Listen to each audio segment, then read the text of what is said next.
Olá, tudo bem, pessoal? Vamos para mais uma aula, né, de administração financeira. A gente vai dar sequência a um assunto que a gente está trabalhando nas últimas aulas. Vocês viram que lá no comecinho a gente começou trabalhando com finanças, né, o que era finanças, quais as funções do administrador, né? Hoje a gente vai estar trabalhando com essa parte aí de função da administração financeira, tá? Quando eu falo função de administração financeira, não precisa ser, quando eu falo de administração financeira, não precisa ser apenas empresa. A gente pode trabalhar com a administração financeira pessoal, né? Tem até consultor, né? Tem até consultoria. Tem muita gente que às vezes não consegue organizar o seu salário com suas despesas e contrata uma pessoa para fazer isso, né? Sem problema nenhum. Tem as consultorias empresariais e tem as consultorias, né, pessoais que a pessoa pode contratar. Então, uma das áreas aí. Então, futuramente você pode fazer isso. Você pode prestar consultoria, tanto em parte financeira, né, como na parte pessoal, né? Como eu costumo brincar, tanto no jurídico quanto no não jurídico, ok? Então, função da administração financeira, eu coloquei algumas observações básicas ali. É o básico, que não pode sair do script, né? Gastos. Quando eu falo em gastos, na sua vida pessoal, quando você fala em gastos, primeira coisa que vem em mente é o que? Eu vou ter receita, ou seja, eu vou ter salário no fim do mês para me custear todos esses gastos, né? Tem até algumas, por exemplo, a Caixa Econômica, por exemplo, se você for fazer o financiamento, né? Você não pode comprometer mais que X% do seu salário, né? Se você ganha R$ 1.000, um exemplo, você não pode comprometer mais que 30%. Geralmente era 30%. Não sei se isso ainda procede, mas até alguns meses atrás aí era 30%. Eu não sei se com essa pandemia eles mudaram, mas era 30%. Você não pode fazer um financiamento com prestação maior que 30% do seu valor, tá? Então, para uma boa administração, a primeira coisa a gente tem que prestar atenção nos gastos. Igual eu falei, não importa se é físico ou se é jurídico, né? Os seus gastos sempre tem que ser o quê? Menor que a receita. Uma coisa básica. Isso aí não precisa nem ser administrador para saber que os gastos têm que ser menor que a receita. Senão vai acontecer o quê? Né? A sua empresa vai à falência. A sua casa vai ficar endividada. Seu nome vai para o SPC Serasa. Né? Olha a inadimplência. Se você olhar a inadimplência hoje está altíssima. Né? Então a gente tem que prestar bastante atenção nessa aí. Igual eu falei para vocês, quando a gente estudou, tem muita coisa, às vezes, tem muita gente que compra por impulso, né? Às vezes não está bem consigo mesmo, então vai lá e compra para satisfazer algum desejo. Então acontece que depois não tem dinheiro para fazer isso aí. A gente viu isso nas últimas aulas, para cobrir tudo isso aí. Tá? Depois, uma boa administração financeira, esse é o básico, os gastos e a receita. As informações.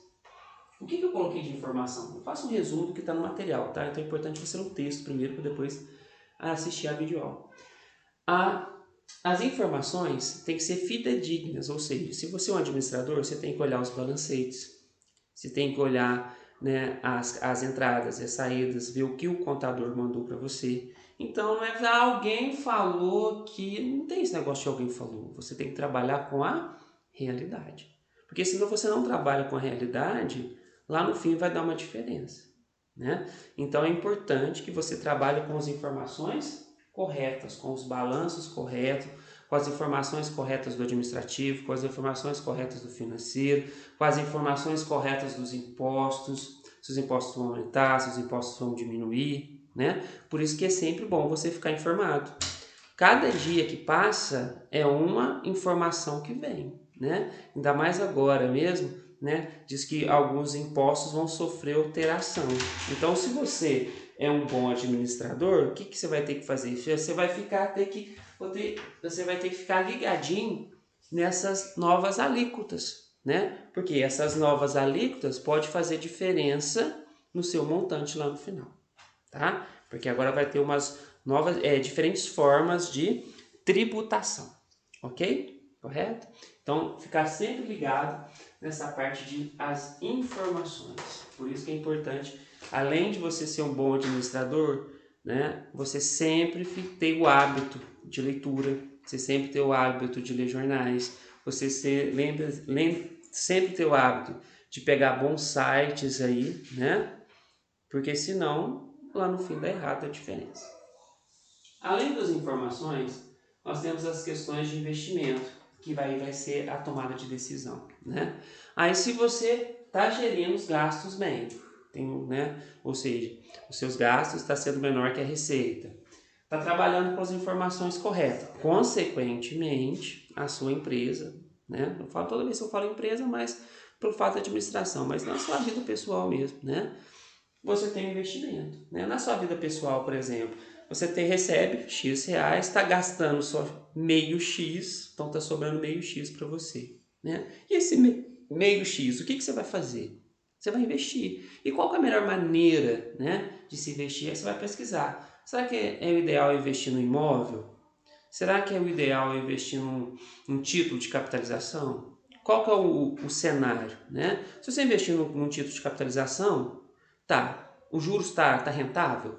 Ah, se eu investir no imóvel, né, a parte de construção, será que tá em alta? Então, é importante você fazer isso para a sua vida pessoal também. Não é só na vida da sua empresa, não, né? Então, a parte dos investimentos, você tem que investir pensando, né, em todos os riscos e retornos que você dá. Por isso que na última aula, né, a gente viu essa parte de risco e retorno. Eu falei para vocês, todo investimento tem um risco, mas vai ter um retorno também. Nas próximas eu vou até ensinar a calcular, né, esse risco e esse retorno aí. Vai ser um assunto mais detalhado nas próximas aulas. Eu só falei por cima o que é um risco, o que é um retorno, ok? Destinação do lucro, né? Aí tá muito casado com o investimento. Para onde que você vai destinar o lucro? Tem muitos, aí vai muito da personalidade do administrador. Tem muito administrador que, ou seja, ele tem medo de investir, né? Então ele é uma pessoa mais centrada, mais naquela onde ele aparece a oportunidade. Agora tem administrador que é mais aventureiro. Ah, vamos fazer isso, vamos fazer aquilo, vamos fazer isso, vamos fazer aquilo. Esse que é aventureiro, pode ser que a empresa dele exploda, de tanto crescer, porque ele não tem medo de investir, né? Agora tem uns que são mais conservadores, né? Uns investem na hora certa. Aí vai muito da personalidade da pessoa. E assim é como se fosse a nossa personalidade. A sua personalidade, por exemplo, é de uma pessoa que gosta de investir mais, né? Ou que gosta de investimentos. A minha personalidade, por exemplo, pessoalmente, eu sou uma pessoa mais centrada, eu tenho medo de fazer investimentos, eu tenho medo de dívidas, né? Mas tem muita gente que não. Eu conheço pessoas que falam, não, se a gente perder lá na frente a gente ganha de novo. Né? Tem muita gente que pensa assim, né? Agora tem outros não, já é mais conservador. Ah, eu tenho medo de investir, cair em dívidas, depois não vou conseguir sair dessa dívida e o que eu vou fazer? Né? Então tem esses dois tipos de administradores, né? Para a administração, eles falam que o ideal é esse, né? Esse pessoa expansiva que gosta de investir, que arrisca, né? Aquele famoso ditado, né? Quem arrisca não petisca, né? Basicamente é isso. Agora, um outro subtópico que nós temos aí é a realidade da micro e pequena empresa. Depois você vai olhar aí. Vocês viram que nas últimas aulas nós fizemos as divisões das empresas. Tinha as pequenas empresas, né? Até falei do MEI, né? Tinha as empresas médias, que podia, né, trabalhar com sócios, e as grandes empresas que na área de ações, né? Formada por capitais, depois vocês vão ver mercados de capitais, mercados futuros, uma disciplina específica lá na frente. Mas as grandes empresas, que aquelas são formadas por ações. Agora, realidade da micro e pequena. Então, dentro dessa administração, por que essas aqui, né, cai um tópico bem importante? Por que elas têm uma dificuldade maior que a outra?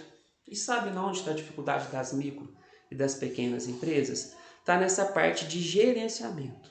Por quê? São pessoas, às vezes, que não têm uma instrução muito boa, né? Não estou falando de inteligência, não. A instrução é, às vezes, mesmo de impostos, fazer os impostos, fazer esses cálculos, não tem essa facilidade e não tem uma pessoa para fazer isso, né? Igual você, por exemplo, né? Vamos pensar, você tem de administração, mas uma pessoa da sua família, por exemplo, às vezes não sabe as alíquotas dos impostos, não sabe quanto que é o ICMS daqui, quanto que é o ICMS dali. A gente vai ver depois as tributações das empresas, tem vários tipos de tributação. E tem muita gente que não sabe fazer esses cálculos, né? Às vezes compra uma mercadoria, é só 10 reais, mas em cima desses 10 reais, quantos impostos vai incidir sobre ela? Às vezes vem de outro estado, de cada estado que vem é um ICMS diferente. A gente vai ver isso mais para frente, né? Aqui em Minas mesmo, já adianto para vocês, um dos maiores impostos é aqui em Minas Gerais. Haja vista que, quando vocês viajaram para outro estado, olha o litro de gasolina em Minas Gerais. Quem foi em São Paulo, por exemplo, é o mais típico, né? A gente ir para São Paulo. Olha o litro de gasolina aqui, olha o litro de gasolina lá. Isso aí não é por causa do transporte, não. Tem a ver também por causa do transporte, mas é por causa dos ICMS, que é altíssimo, né? O nosso ICMS de Minas é um dos maiores que temos, né? Então a gente vai ver isso nas próximas aulas. Eu já fiz a tabelinha mostrando para vocês cada ICMS de cada estado, né? Então, se você é um pequeno empreendedor, por exemplo, vai vender seu produto lá para Bahia, vai vender seu produto para o Espírito Santo, vai vender seu produto para São Paulo, para o Rio de Janeiro, para cada um vai ter um ICMS, então não vai ser o mesmo valor não. Então, se você está pensando em ganhar R$10 em cada um, o valor que sai da sua empresa, às vezes para um estado é X e para outro é X e alguma coisa, porque o ICMS lá é mais alto. Então você vai ter que tributar isso aí. E quem paga sempre é o consumidor, né? O consumidor vai pagar toda essa diferença aí. Lógico, porque você não vai pagar para trabalhar. Você abre uma empresa com uma intenção de sobreviver e de ter algum lucro, dar um conforto para sua família, né? Então é tudo que incidir de impostos vai para quem? Vai para o consumidor, nada fica para a empresa, né? E é justo também, né? A empresa abriu para ter lucro, né? Para empregar as pessoas, né? Senão ela vai à falência e quando uma empresa vai à falência, ela não é só aquelas pessoas ali dentro que vai ficar desempregadas, é uma série de pessoas, né? Que é uma cadeia, né? Por isso que agora na pandemia, quando o comércio ficou fechado, não foram só os comerciantes que foram afetados. Várias pessoas ficaram afetadas. Quem dependia, né, os terceiros que dependiam daquele comércio, né? Ou seja, o dinheiro não girava, né? Cada um ali tem a sua função, né? Então, essa realidade das pequenas empresas, a maioria é isso, é a falta de informação que acaba ocasionando o fechamento, o desaparecimento dessas instituições, tá? Ferramentas de administração, né? Então, para essas empresas, né, não se fecharem, não se perderem, né, no meio das outras, a principal forma é o quê? Capacitação. E nós temos várias ferramentas para isso. Nós temos softwares, né? Consultorias, né? Nada mais fácil, mais simples, né? Quando eu falo consultoria, não precisa ser aquela consultoria onde vem alguém lá do fim do mundo para dar uma consultoria, né? Um próprio colega seu pode fornecer uma consultoria para você, né? Eu costumo falar que quando você está mal de nota, você procura, se o professor não pode te atender, você procura um colega. Então o colega nada mais é do que um consultor seu, né? Então, ou seja, ele vai passar informações para você. Então, para você buscar uma consultoria, não precisa, né, ser uma consultoria, uma firma, né, uma empresa específica de consultoria, né? Lógico, uma empresa maior, onde vai precisar de fornecer gastos disso aí, geralmente as empresas, né? Por exemplo, você trabalha numa empresa, aí vai vir outra fazer a consultoria, você tem que prestar conta daquele dinheiro que você pagou, né? Então, aí sim, você precisa de uma empresa de consultoria. E hoje, né, nesses novos tempos globalizados, uma coisa importante que nós temos é essa parte de consultoria, né? Então, você também pode montar uma empresa aí para consultoria, no que é um assunto que você achar mais específico, que você goste, né? Você pode capacitar, você pode fazer uma pós-graduação, um mestrado na área aí e depois prestar consultoria para as empresas, né? Na última aula falamos até de sistemas, né? Tem gente que monta o sistema, às vezes monta uma empresa virtual, depois vende esse produto, né? Você pode fazer um protótipo de uma empresa e depois vender essa ideia, né? Seria basicamente isso aí, ok? Agora, a gente vai fazer algumas atividades, né, envolvendo tudo isso que a gente falou hoje. A gente vai pegar uma tabela, colocar gasto, colocar receita, qual que vai ser a tomada de decisão de cada uma delas, tá?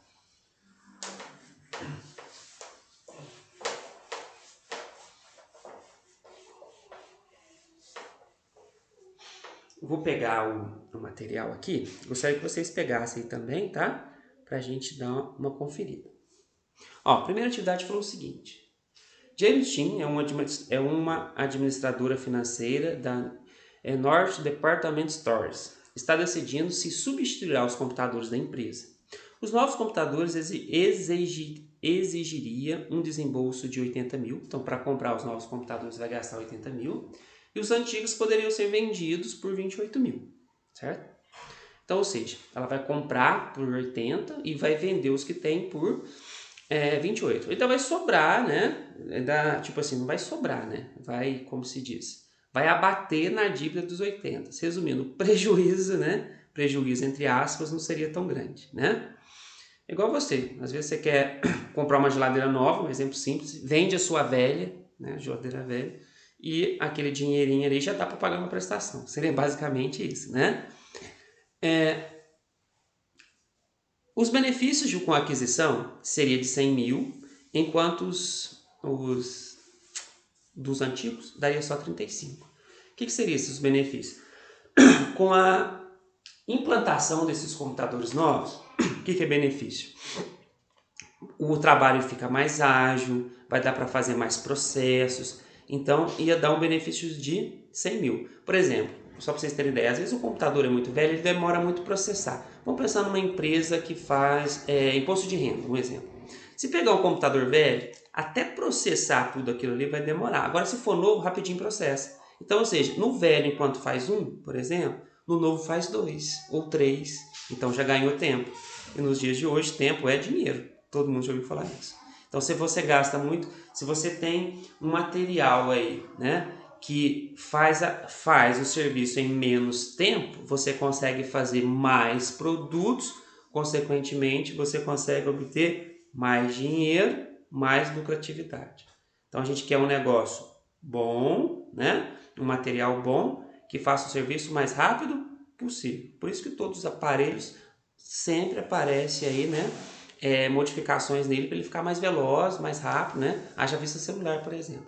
Eu estou achando engraçado, não sei se vocês estão acompanhando, às vezes eu vejo as reprises das novelas agora na pandemia. Olha os celulares que os atores usavam há 5, 6 anos atrás e olha os celulares que a gente usa hoje, né? Quando a gente assistia, você fala, nossa, será que um dia eu vou ter um celular daquele que o ator estava usando? Hoje você olha, nossa, que coisa mais brega esse celular. Hoje já tem um muito mais moderno. Então, é a tecnologia, né? Há 5, 6 anos atrás era um produto, hoje já é outro produto completamente diferente, né? Voltando, então vamos organizar a tabelinha aí. Eu fiz mais ou menos aqui, ó, só para vocês terem noção para as atividades. O que você pode fazer? Você faz uma tabela, né? Só para vocês terem noção, tá? Vocês vão fazer. Depois, quem quiser me enviar para ver se está correto. Ó, eu vou dividir em 3, só para ficar mais simples, mais fácil de vocês entenderem, ok? No meio a gente pode colocar benefícios. Eu coloquei, ó, benefícios. 80 mil, certo? 100 mil, desculpa, 100 mil. O que é os 100 mil? Com os computadores novos, né? Vai dar um benefício de 100 mil. Só que vai ter um gasto aí, ela vai vender isso aí por 35, menos 35. Os antigos davam um benefício aí de 65 mil. Então vai dar uma diferença de 65 mil desses benefícios, certo? Os novos é 100, os antigos davam 35. Então vou dar uma diferença aí de 60. Seria os benefícios adicionais, certo? Então vai adicionar aí mais 65 mil por mês. Vamos supondo que fosse mensal, né? Já uma boa meta, né? Por mês. Agora nós temos os custos, né? Então o primeiro custo aí, ó, para adquirir isso aí seria 80 mil, só que ia bater quanto? Ia bater 28, né? Porque ia vender por 28. Se eu pego os 28 aí, ó, vai dar uma diferença de 52. Então ia ter um benefício de 65 mil na troca dos computadores ali, ia ganhar, ia render mais, e ia ter um gasto inicial de 52. Ia compensar ou não? Iria, porque 65 para 52 aqui ia dar uma diferença de 13 mil. Ok? Agora, pergunto para vocês. Dá para fazer isso? Dá para fazer? Depende. Depende da realidade da empresa, né? Porque, às vezes, de imediato, desembolsar todo esse dinheiro aí, porque de cara vai ter que ter um desembolso de 52 mil. Primeiro você vai ter que fazer um desembolso para depois vir um lucro lá em cima. Você tem que comprar os computadores primeiro para depois ter o reembolso, né? Aí é uma tomada de decisão. Vale a pena investir? Pelo estudo você viu que vai ter lucro, né? Mas vai ter algum risco aí no meio?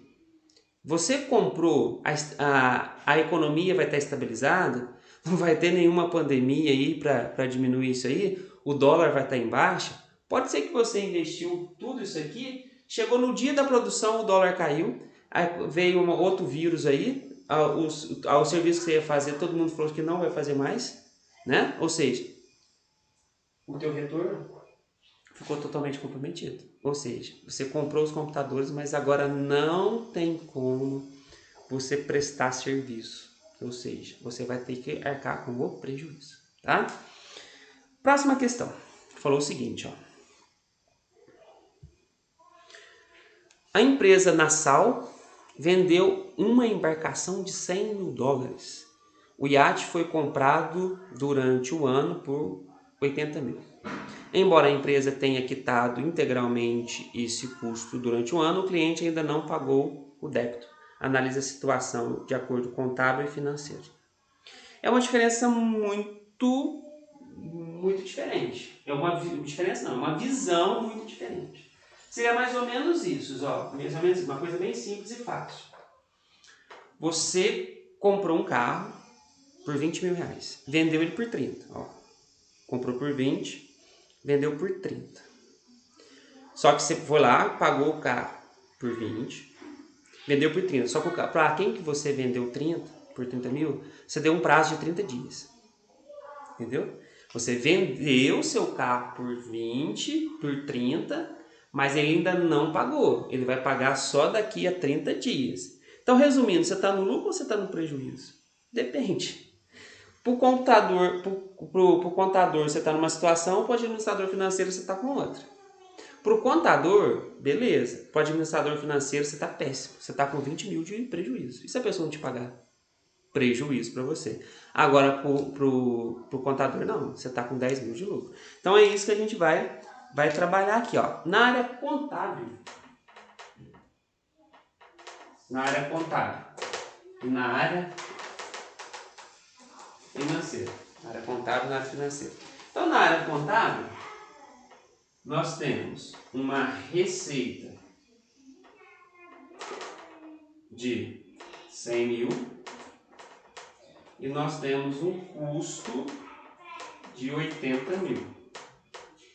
Então ainda você está com um lucro de 20 mil. Seria basicamente isso, tá? Agora na área financeira, você ainda não recebeu, né? Você não recebeu os 20 mil. Então, na área financeira, você está com uma entrada. Deixa eu colocar aqui, entrada que é mais fácil de entender. Entrada 0, ou seja, não entrou nada, certo? Você está com uma saída, você pagou, de 80 mil. Então, você está num prejuízo ali de 80 mil, certo? Você está com lucro líquido. No caso, teu lucro líquido ali, ó, é prejuízo de 80. Então, tá ali as duas situações, tá? Então, são duas visões completamente distintas, completamente diferentes. Na administração financeira, você ainda não teve a entrada dos 80 mil, dos 100 mil. Então, por isso você está no prejuízo, ok? Próxima questão.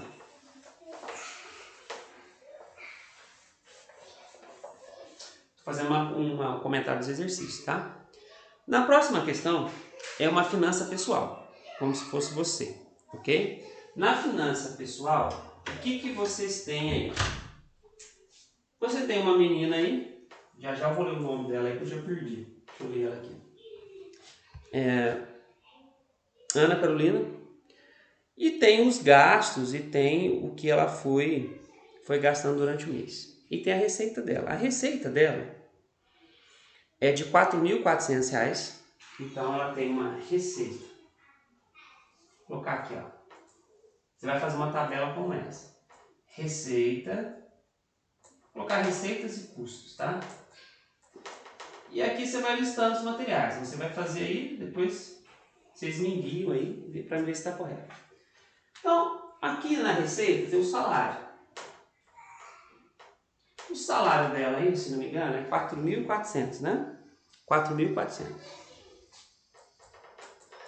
E agora aqui tem os custos. Aí falou do aluguel, falou do prestação do automóvel, falou do supermercado. Então o que você vai colocar aqui agora? Você vai listar todos os itens aqui e vai colocar nos custos. Certo? Então você vai listar todos os custos que tem. Lê a questão e lista os custos para mim. Ok? Depois que você listar os custos, ainda tem mais uma receita lá embaixo. A receita dela lá embaixo está falando que é recebimento de 220 de aplicação.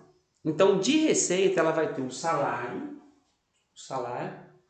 mais a aplicação de 220. Isso de receita. Aí agora você vai somar os custos para mim. Você vai ler, fazer atividade, pegar atividade, estou explicando as atividades, tá? Você vai pegar todos os custos dela. A hora que você somar, eu já fiz de propósito. Os custos vai ser maior que a receita. O custo está maior que a receita. Já fiz de propósito por isso mesmo. Ela está gastando mais do que está arrecadando. Aí o que eu quero que você faça? A tomada de decisão. Se essa Ana Carolina te chamasse para ser o seu consultor, o seu consultor financeiro, fazer uma consultoria para ela, o que você faria? Na onde você ia cortar gastos? É isso que eu quero. Totalmente pessoal. Você vai cortar gasto na onde? Ó, presta atenção, eu vou ler aqui. Prestação do automóvel. Você vai falar para ela assim, para de pagar a prestação do automóvel. Você vai falar isso para ela. Serviços públicos. Não paga mais água, luz, esgoto. Não paga mais. Você vai falar isso para ela? Supermercado. Ok. Para de comer. A partir de hoje você vai fechar a boca. Você não come mais. Você ia falar isso para ela? Roupas, 750. Ou seja, roupas. A partir de hoje você não compra roupa mais. Você ia falar isso para ela? Restaurantes. Restaurantes, ó. Roupa, restaurante. Né? Dá para cortar, não dá não? Combustível. Depende muito. Se ela depender do automóvel para trabalhar, se ela não põe gasolina, ela não trabalha, ela deixa de receber. Vamos lá.